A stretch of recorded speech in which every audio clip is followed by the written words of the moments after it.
Assalamualaikum warahmatullahi wabarakatuh. Halo semua, perkenalkan nama saya Zainab Asma. Dengan NIM 17056250888, saya merupakan mahasiswa program studi S1 Manajemen Fakultas Ekonomi Bisnis Universitas Negeri Jakarta.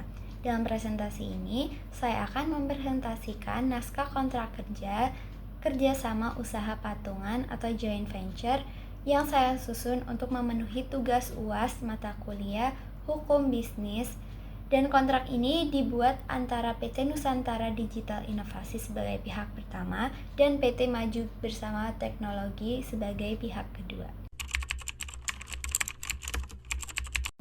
Sebelum masuk ke klausul-klausul kontrak, saya akan menjelaskan latar belakang dan tujuan dari kontrak ini. Jadi, joint venture atau usaha patungan adalah bentuk kerjasama bisnis di mana dua pihak atau lebih itu menggabungkan sumber daya mereka untuk menjalankan usaha bersama. Dalam kontrak ini, PT Nusantara Digital Inovasi adalah perusahaan teknologi yang unggul di bidang pengembangan perangkat lunak dan kecerdasan buatan, sementara PT Maju Bersama Teknologi memiliki kekuatan di jaringan distribusi dan memiliki mitra lebih dari 500 lembaga pendidikan di seluruh Indonesia. Dengan menggabungkan keunggulan keduanya, tujuan kerjasama ini adalah mengembangkan dan mendistribusikan platform edukasi digital berbasis AI yang dapat meningkatkan kualitas pendidikan di Indonesia.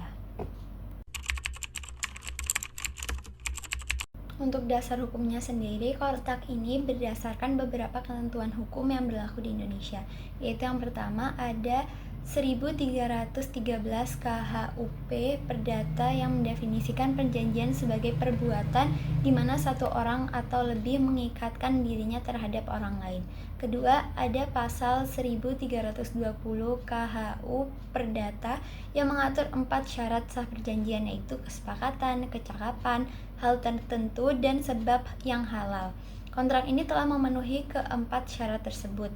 Ketiga, pasal 1338 KHU Perdata yang menegaskan asas pacat sunt servanda bahwa perjanjian yang dibuat secara sah berlaku sebagai undang-undang bagi para pihak. Selain itu, kontrak ini juga mengacu pada Undang-Undang Nomor 40 Tahun 2007 tentang perseroan terbatas dan Undang-Undang Nomor 25 Tahun 2007 tentang penanaman modal yang mengakui joint venture sebagai bentuk investasi yang sah dan Undang-Undang Nomor 30 Tahun 1999 tentang arbitrase yang menjadikan dasar mekanisme penyelesaian sengketa.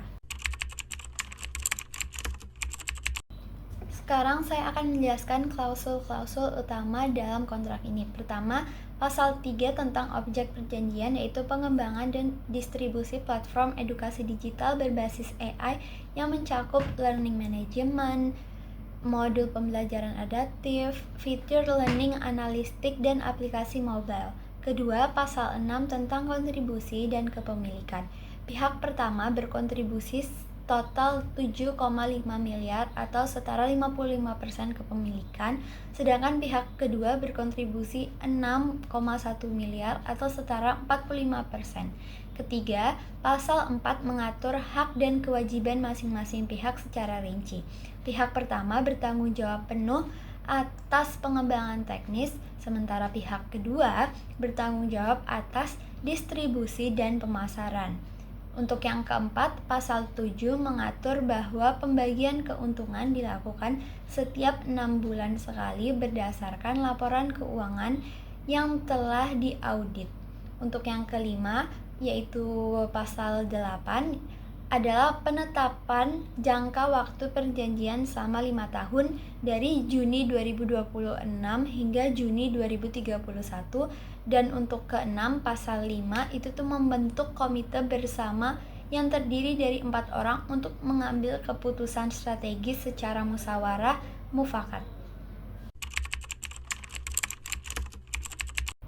Selanjutnya, pasal 11 mengatur keadaan memaksa atau force, yaitu kejadian di luar kendali para pihak seperti bencana alam, perang, pandemi, atau kebijakan pemerintah yang menghambat pelaksanaan perjanjian.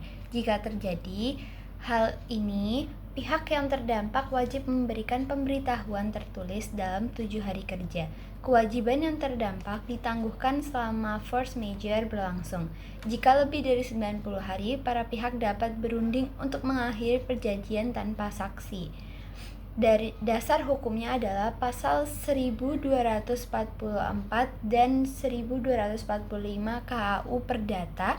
Sementara itu, pasal 12 tentang wan prestasi mengatur bahwa jika salah satu pihak tidak memenuhi kewajibannya, pihak yang dirugikan wajib mengirimkan somasi dengan tenggat waktu 30 hari.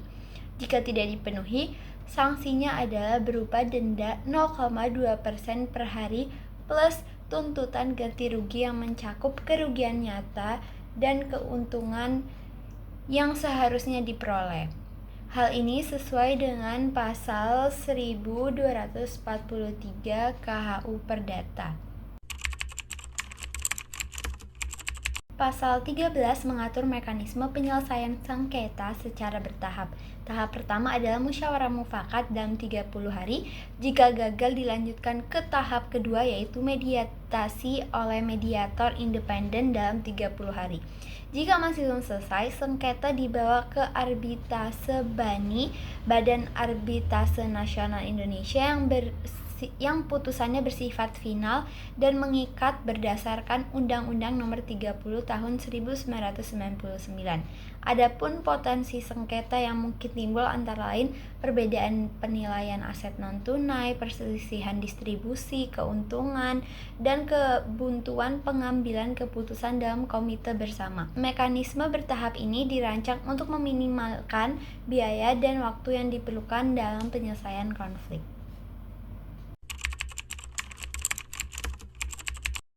Secara keseluruhan, kontrak joint venture ini telah memenuhi syarat-syarat sahnya. Perjanjian berdasarkan pasal 1320 KHU Perdata, kesepakatan telah terpenuhi karena kedua pihak menandatangani kontrak secara sukarela. Kecakapan terpenuhi karena keduanya merupakan perseroan terbatas yang sah dan diwakili direksi yang berwenang. Hal tertentu terpenuhi karena objek kontrak jelas, yaitu pengembangan platform edukasi digital. Dan sebab yang halal terpenuhi karena tujuannya tidak bertentangan dengan hukum, ketertiban umum, maupun kesusilaan. Asas pacta sunt servanda juga terpenuhi karena para pihak mengikatkan diri secara penuh. Klausul force majeure dan wanter prestasi memberikan kepastian hukum yang memadai. Satu hal yang perlu dikembangkan lebih lanjut adalah mekanisme deadlock resolution dalam komite bersama yang sebaiknya diatur lebih detail dalam peraturan operasional terpisah. Sebagai penutup, kontrak kerjasama usaha patungan ini merupakan instrumen hukum yang sah, komprehensif, dan berdasarkan regulasi yang berlaku di Indonesia. Kontrak ini terdiri dari 16 pasal yang mengatur keseluruhan aspek kerjasama mulai dari kontribusi modal, pembagian keuntungan, pengelolaan bersama, hingga mekanisme penyelesaian sengketa. Dengan memahami dan melaksanakan isi kontrak ini dengan iktikat baik sebagaimana diamanatkan pasal 1338 ayat 3 KHU Perdata. Diharapkan kerjasama ini dapat berjalan lancar dan memberikan manfaat nyata bagi dunia pendidikan Indonesia. Demikian presentasi dari saya, mohon maaf jika ada salah kata. Wassalamualaikum warahmatullahi wabarakatuh.